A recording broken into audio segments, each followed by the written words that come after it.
Assalamualaikum warahmatullahi wabarakatuh. Halo, jumpa lagi bersama saya Meilani Utami. Pada video kali ini, kita masih akan melanjutkan pembahasan tentang dinamika rotasi dan kesetimbangan benda tegar. Nah, kali ini untuk yang part 5, yaitu berkaitan dengan kesetimbangan benda tegar. Nah, seperti apa? Yuk simak penjelasannya berikut ini. Oke, kesetimbangan benda tegar itu adalah keadaan suatu partikel ketika dia tidak bergerak secara rotasi maupun translasi. Nah, syarat kesetimbangan itu terjadi apabila resultan gaya dan momen gayanya itu besarnya sama dengan 0, atau sigma F sama dengan 0 dan sigma tau sama dengan 0. Nah, kesetimbangan benda tegar itu terbagi menjadi 3 jenis, yaitu kesetimbangan stabil, kesetimbangan labil, dan kesetimbangan netral. Atau bisa kita lihat pada contoh gambar berikut ini.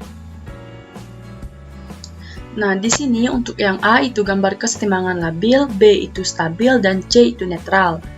Nah, untuk yang kesetimbangan stabil, contohnya pada gambar yang B ini, dia apabila diberikan gaya, maka dia akan bergerak lalu kembali ke posisi awal.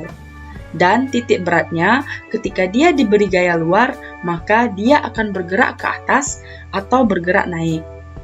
Nah, sedangkan pada kesetimbangan labil, dia ketika diberi gaya luar, maka dia akan bergerak dan tidak dapat kembali ke posisi awal. Nah, ketika dia diberi gaya, titik beratnya akan turun. Sedangkan untuk yang kesetimbangan netral pada gambar C ini, kalau dia diberi gaya luar, dia tidak berpengaruh, atau titik beratnya itu selalu tetap. Sejajar seperti ini, tidak bergerak naik ataupun bergerak turun. Oke, kita lihat pada contoh soal berikut ini. Contoh, ada sebuah batang homogen AB dengan berat 10 Newton. Pada ujung batang digantung beban seperti pada gambar di bawah.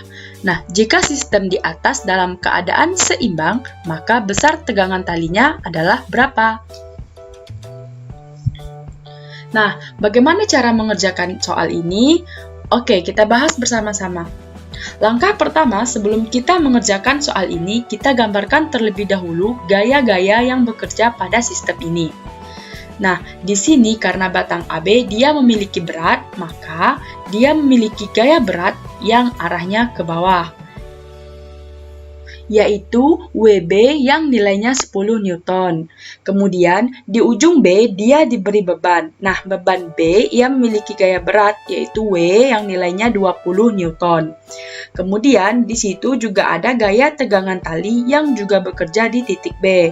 Nah, lalu seperti apa? Oke, setelah kita menggambarkan gaya-gaya yang bekerja pada batang AB, langkah berikutnya kita tentukan titik poros. Nah, untuk menentukan titik porosnya itu bebas, terserah mau di mana aja. Cuman saya sarankan untuk memilih poros jangan pada titik yang ditanyakan gayanya. Nah, pada sistem ini yang ditanyakan kan gaya tegangan tali. Nah, gaya tegangan tali ini dia bekerja di titik B, maka jangan pilih titik B sebagai porosnya. Jadi, kita pilih titik A ini sebagai poros. Atau dari sistem ini bisa nih kita gambarkan seperti ini. Oke, porosnya di sini di titik A, kemudian di sini kita anggap WB sama dengan F1, kemudian gaya dari bebannya itu kita anggap F2, dan gaya tegangan tali kita anggap F3. Oke, nah kita ingat kembali bahwa syarat untuk setimbang yaitu sigma tau sama dengan 0. Nah, sekarang kalau porosnya di sini, di titik A, maka F1 dia narik batangnya ini ke bawah, maka batangnya pasti akan berputar searah dengan jarum jam. Oh, jadi tau 1 berarti nilainya positif. Nah, sigma tau sama dengan 0, tau 1-nya positif. Nah, kemudian tau 2-nya kita lihat dari F2-nya. F2-nya juga menarik batang ke bawah. Berarti batang juga akan berotasi searah dengan jarum jam. Berarti tau 2 juga nilainya positif.